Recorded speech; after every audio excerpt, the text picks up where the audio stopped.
ओम गं गणपतये नमः। आज हम सूर्य की संक्रांतियों के बारे में विचार करेंगे। संक्रांति शब्द सम उपसर्ग से क्रांति बनता है। क्रांति मतलब संचलन। संक्रांति यह रूढ़ हो गया शब्द। सूर्य के राशि प्रवेश में एक राशि से दूसरी राशि में जाने को संक्रांति कहते हैं। संक्रांति का मतलब सूर्य का संक्रमण। ये 12 होते हैं, 12 राशियां और 12 ही संक्रांतियां हमारी होती हैं। संक्रांतियां 2 प्रकार की होती हैं, एक निर्यण संक्रांति, एक सायन संक्रांति। निर्यण संक्रांति का मतलब बिना अयनांश के जो संक्रांति होती है उसको निर्यण कहते हैं, और अयनांश जोड़कर जितने दिन बाद संक्रांति होती है उसको सायन संक्रांति कहते हैं। हमारे धर्मशास्त्रों में निर्यण संक्रांति को ही स्वीकार किया गया है। पाश्चात्य जगत में सायन संक्रांति चलती है जो 22 दिन बाद होती है। हमारी संक्रांति मेष की 14 अप्रैल को लगती है, उसके आसन्न 15 को भी हो जाए, ये सूर्य की गति पर निर्भर करता है। लेकिन 14 अप्रैल को शून्य पर सूर्य आ जाता है, इसका मतलब मेष संक्रमण हो गया। सायन संक्रांति 22 तारीख को होती है। इसी को कहते हैं कि 22 जून को और वर्षा ऋतु आती है, ये सायन से है। वर्षा ऋतु को अपने यहाँ ये हिंदी और संस्कृत शब्द नहीं लेकर के और इसको दूसरे शब्दों में कह देते हैं कि अब शुरू हो गई वर्षा ऋतु 22 तारीख। इससे वर्षा का प्रारंभ मानते हैं और आर्द्रा प्रवेश से भी वर्षा का ज्ञान होता है। संक्रांतियों का महत्व हमारे यहाँ बहुत ज़्यादा है। मेष की संक्रांति यह विषुवत वृत्त पर भूमध्य पूर्वा पर मध्य वृत्त पर होती है, जिसको विषुवत वृत्त कहते हैं। इसी पर तुला संक्रांति होती है 6 महीने बाद। मेष संक्रांति से सूर्य उत्तर की तरफ चलता है, वह उत्तर गोल में आ जाता है।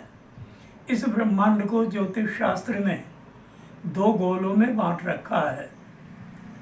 पूर्व से पश्चिम 2 विभाग कर दिए, उत्तर की तरफ उत्तर गोल, दक्षिण की तरफ दक्षिण गोल।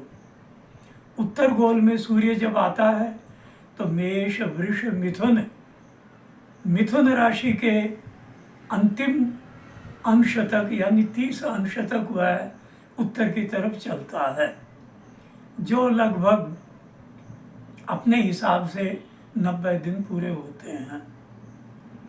फिर वहाँ से जो मिथुन संक्रांति के बाद कर्क संक्रांति आती है, तो कर्क संक्रांति से दक्षिण की तरफ सूर्य का मुख हो जाता है, उसको कहते हैं दक्षिणायन।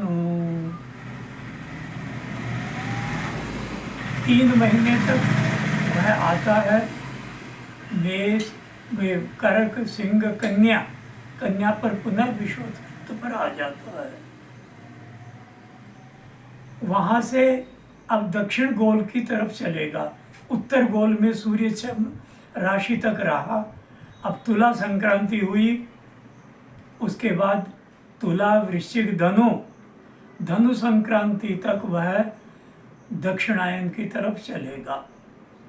जैसे ही तुला वृश्चिक धनु समाप्त हुई, मकर संक्रांति आ गई। उस दिन से उत्तरायण शुरू हो जाएगा। तो मकर संक्रांति को भी हम लोग बहुत श्रेष्ठ मानते हैं। फिर मकर, कुंभ, मीन 3 राशियों में वह चलते चलते और विषुवत वृत्त पर पुनः आ जाता है। जो दक्षिण गोल का अंतिम हो जाएगा, वहाँ से पुनः उत्तर गोल में प्रवेश करेगा मेष संक्रांति। ये तो सूर्य का संक्रांति में चलना हो गया। अब इन संक्रांतियों का हमारे यहाँ बहुत ज़्यादा महत्व है। विषुवती कहलाती है मेष और तुला। कर्क संक्रांति उत्तर दिशा में जब दक्षिणायन होता है, वह कर्क संक्रांति है। मकर संक्रांति जब धनु की समाप्ति में सूर्य मकर में प्रवेश करता है, तो मकर में हम लोग बहुत उत्सव मनाते हैं। ये 4 संक्रांतियाँ विशेष महत्व रखती हैं। इनमें स्नान, तप, जप, दान, पुण्य और जो भी अपनी आराधना करनी हो, कोई मंत्र पढ़ना हो, नया मंत्र सिद्ध करना हो, गुरुमुख की से लेकर के गुरु की आदेशानुसार उन्हीं नियमों से इन संक्रांतियों में किया जाता है। 4 ये हुई, बच गई 8। मेष, कर्क, तुला और मकर हो गई। 8 जो बची, उनका भी बहुत ज़्यादा महत्व है हमारे यहाँ।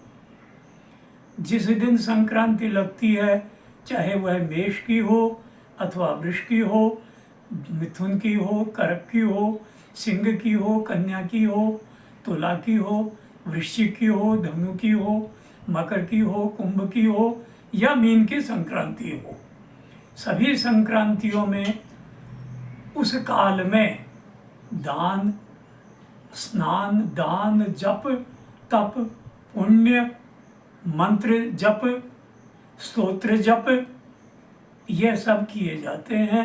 इनका अक्षय पुण्य मिलता है। अगर कोई मंत्र सिद्ध करता है तो इनमें कर सकता है। गुरु आदेश आवश्यक है। इसी प्रकार से जैसे ये निर्यण संक्रांतियाँ हुई, उसी प्रकार 22 तारीख वाली सायन संक्रांतियाँ भी होती हैं। उन सायन संक्रांतियों में भी वे भी 12 होती हैं, मेष से मीनांत तक। उन 12 संक्रांतियों में भी निर्यण संक्रांतियों की भांति स्नान, ध्यान, जप, तप, पुण्य, दान और मंत्र जप ये किए जा सकते हैं। करने वाले बहुत से लोग करते हैं। स्कंद पुराण के रेवा खंड में आया है कि इन संक्रांतियों में किसी के घर में यदि पितृदोष है तो वह संक्रांतियों के दिन पितरों का तर्पण अवश्य करे। इससे पितरों की अक्षय तृप्ति होती है। पितृदोष में पितरों को अन्न जल देने से वंश वृद्धि होती है। यदि अन्न जल उनको नहीं दिया जाता है तो वंश वृद्धि में बाधाएं आ जाती है और कन्या संतति या निस्संतान वह रह जाता है।